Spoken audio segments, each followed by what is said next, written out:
Welcome to another Big Jimny video. In this one we're looking at the Gen 3, the traditional Jimny as we would call it in the UK, and we're having a look at changing the CV joint. My car has been clicking every time you turn left or right for the last 2 years. The CV joints haven't failed, they're just worn. But I've got the opportunity now to change them over, so I'm just going to change the CV joints out. It's a fairly straightforward task apart from actually breaking apart the CV joint off of the drive shaft, which we'll come to a bit later on. But the rest of it is just a matter of unbolting things, and hopefully all the bolts will come undone. So let's get on and have a look. So I've already got the wheels off and the car jacked up, and it is on axle stands. I put one under the rock sliders here, and I have got one under the front axle as well, but that's not to support the car but to make sure that the axle is held up at this end, because we're going to pull the drive shaft out and there is oil in the diff, and if you have this end too far down the oil all runs out onto the floor. So we just got it jacked up underneath the axle to stop the oil leaking. So what's involved?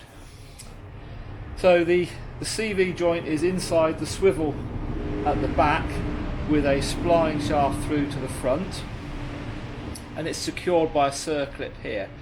So we have to get in here and release the circlip. Equally, we then have to pull the hub off to enable us to pull the drive shaft out.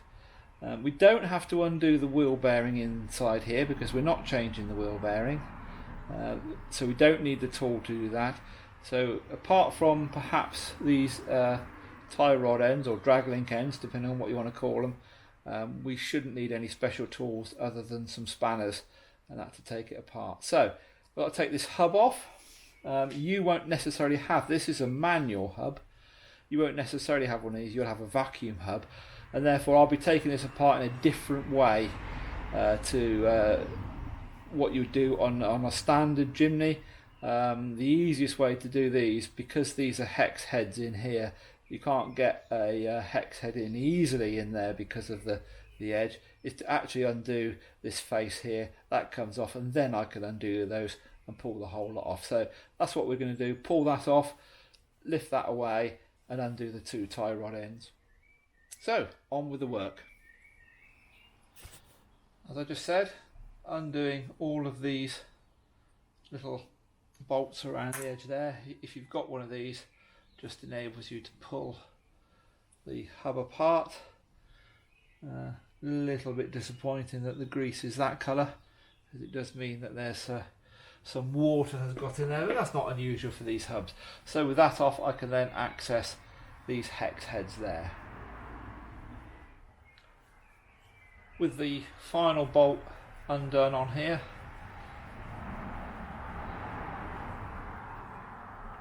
the whole hub should come off. Now, depending on the type of hub you've got, make sure the little angled collared sleeves come off with it as well, or at least that you retain those. And then this should just pull away.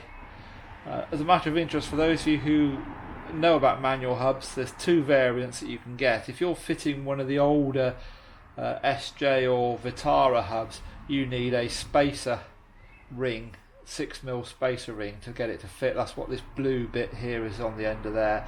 Otherwise you can buy manual hubs specifically designed for a Jimny itself if you want to go that way. So let's put this back together again.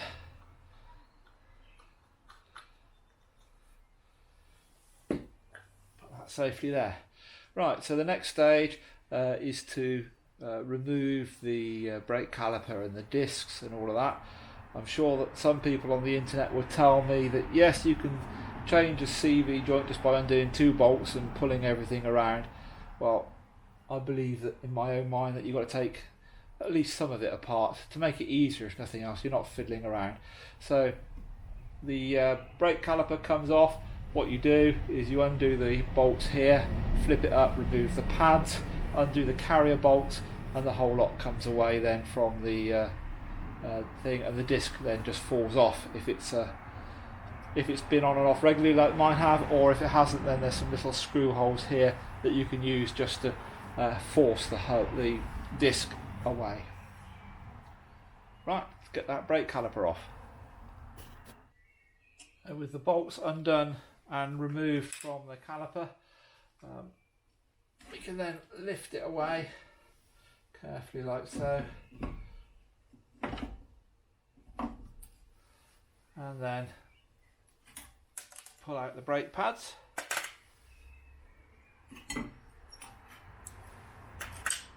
which in my case loosens up the disc. And now I'm going to tie this away and undo the bolts on the back of the carrier. Now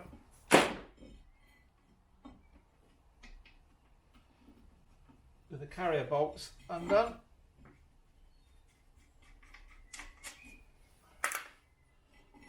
carrier itself lifts away and off comes the disc.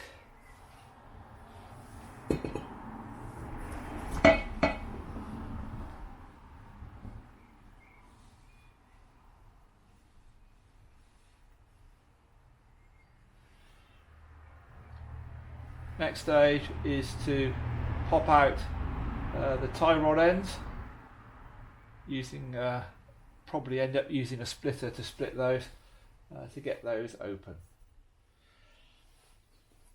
So using my splitter, this is one of the compression type, and get a bit violent with it. That just splits open the joints. The other one's done already. Of course the arm has dropped down onto that bar, so we probably just need to jack this up a bit more to let it off of the joint there, and that'll be the hub free. Let's just do that. The next stage is to take out the kingpins themselves, top and bottom, the same 4 bolts. There's 4 at the top, 4 at the bottom, 8 bolts in total.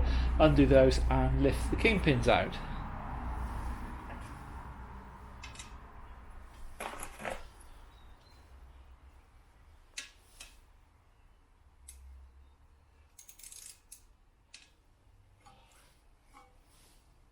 Once they're undone, you can lift the kingpins out. You're supposed to keep these in the correct positions that they came out from, top and bottom, and put them back in the right place. To be honest with you, these have been on and off so many times.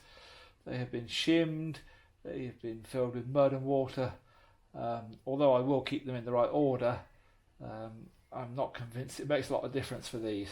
So that's those removed. And you will find typically that the bottom bearing might well actually fall out, although it hasn't yet.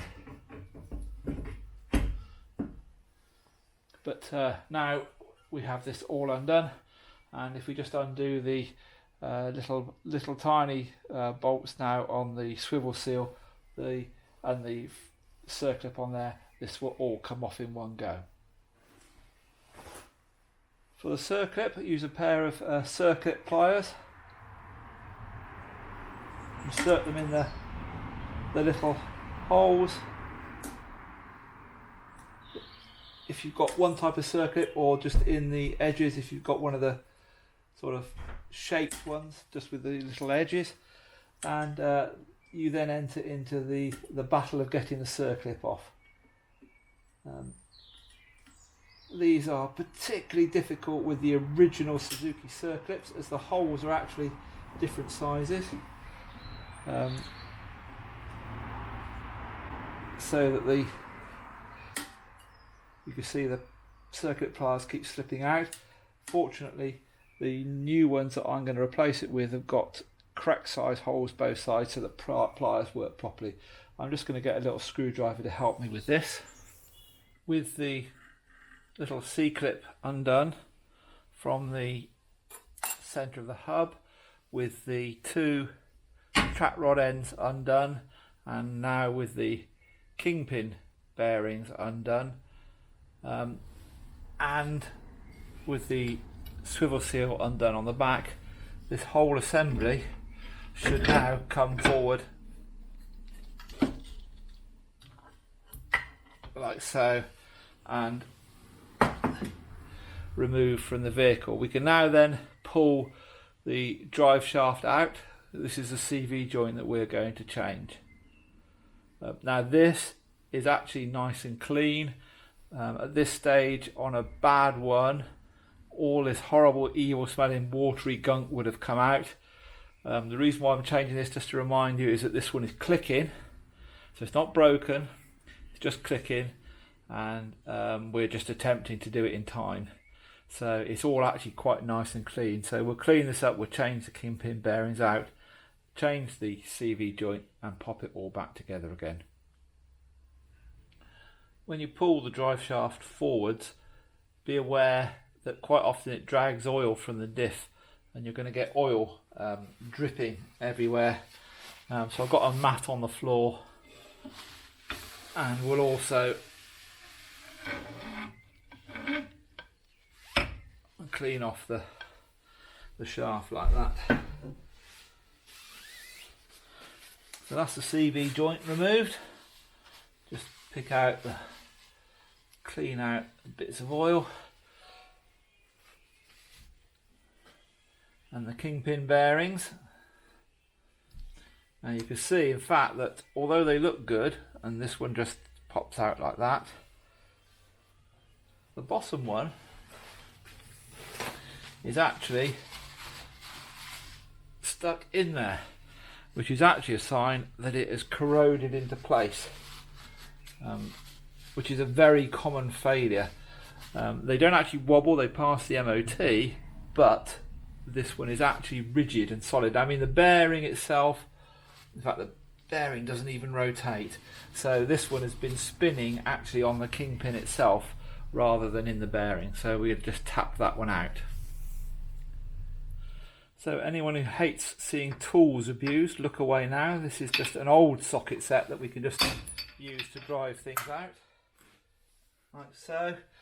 And then the good old classic 1-inch socket is actually the perfect size for driving out the races as well. So it sits in the race like that and drives the whole race out of the bottom of the swivel joint there, and we'll just do the same the other way.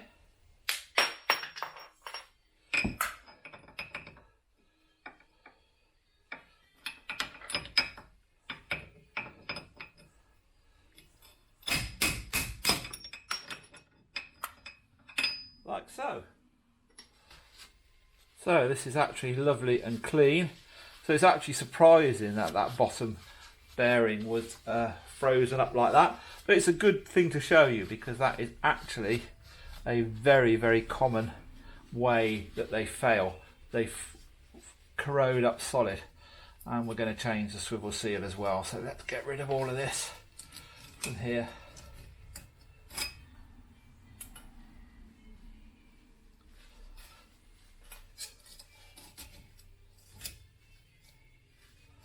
Like so. And we've now got the inner seal there to remove. So to remove the inner seal, I use one of these seal removers. I must admit they're not particularly good, and the seals can be very, very stiff, but basically you hook it in to the seal and lever the seal out, but I find it sometimes needs a few taps on the hammer.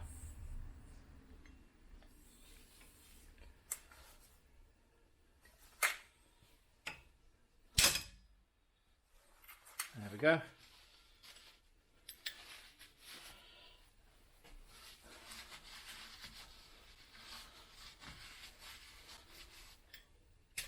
So that's the joint already, and in fact this part we can now start reassembling with the new seal in there and the kingpin bearings, but I'll leave that now, as the next stage is to work on changing the CV joint over itself.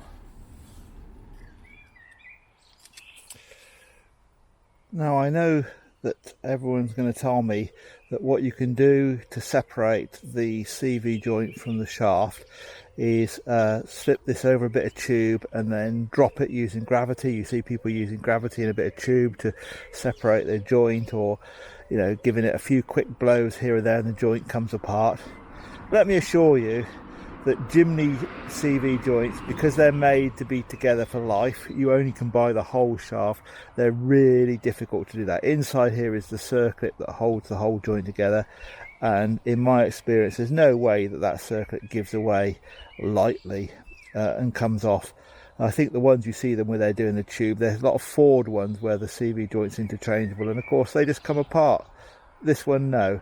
So I'm afraid the only way with this one, in my opinion, is to resort to Mr. Angry and to effectively cut the casing so that the whole joint falls apart, and then you can cut through where the circlip is. So that's what I'm going to do.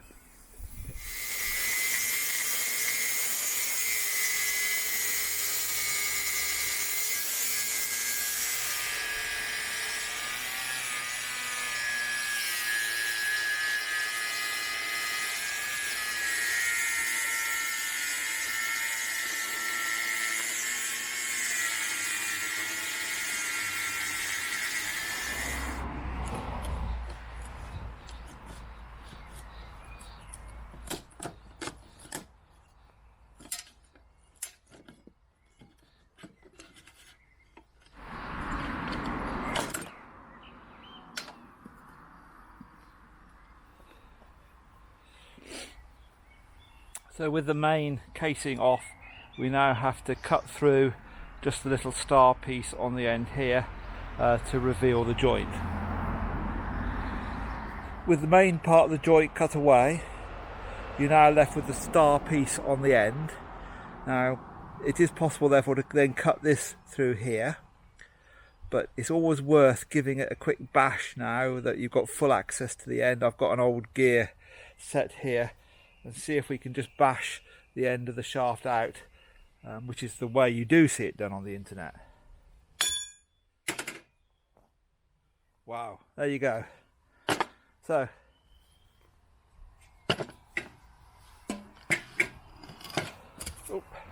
that now leaves that circlip on the end there, which you just prise out, ready to reassemble the new joint.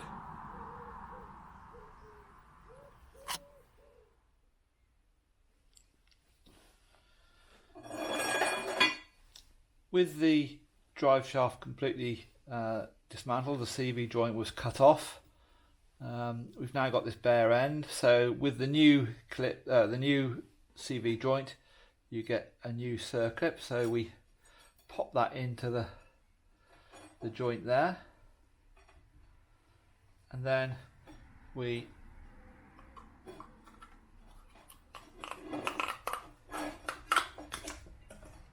simply push the CV joint on.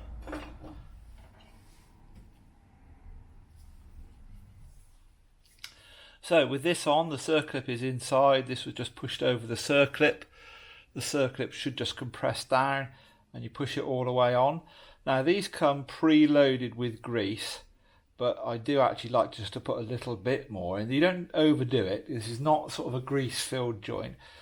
Don't overdo it, but I do like to put just a little bit more into the edge of the CV joint before I put it back. And then we replace the oil seal in there, and we can put the CV joint, well, we'll put the Kingpin bearings back in, or new Kingpin bearings in, the oil seal, and push that back. So the Kingpin bearing races are now in place. They were just tapped into there. Before that, I put a new rear swivel seal on. Always just might as well replace everything. So the little inner oil seal is in there. The CV joint is greased, and everything is put back into place. So now we're just going to put the new Kingpin bearings on and start tightening everything up.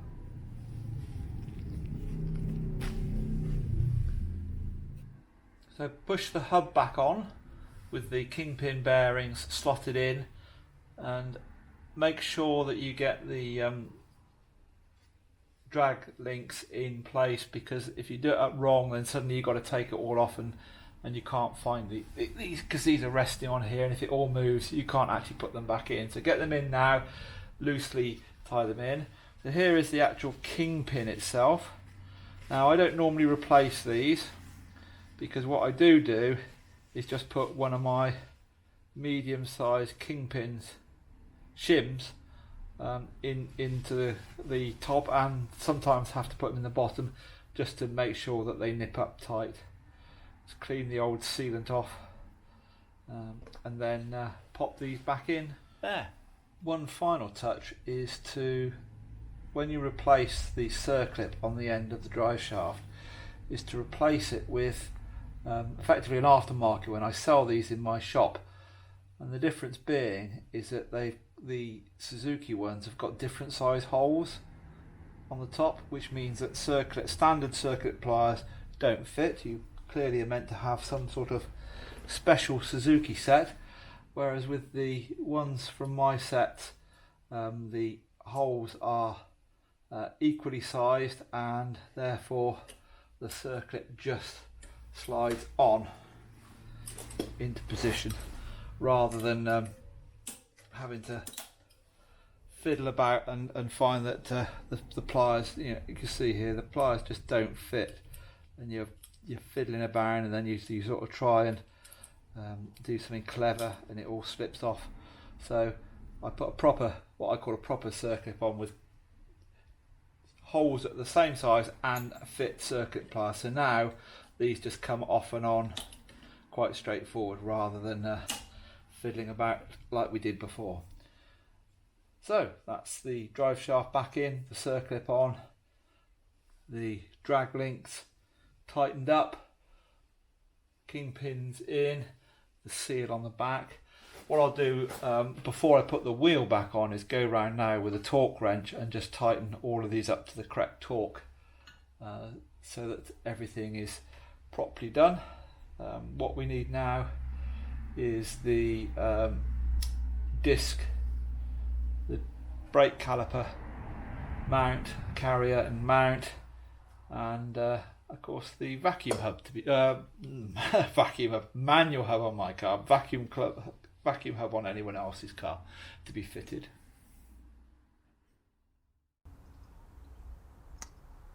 In the words of any good Haynes manual, reassembly is the reverse procedure of disassembly, so I won't go into any of the details of putting it back together again. If you wanted to see more detail on Kingpin bearing change, then there's a link at the top of the screen now to my Kingpin bearing change video. Hope you've enjoyed this video on the CV. If so, you can click link and you can subscribe to my videos on YouTube. And until the next time, I'll see you further down the road.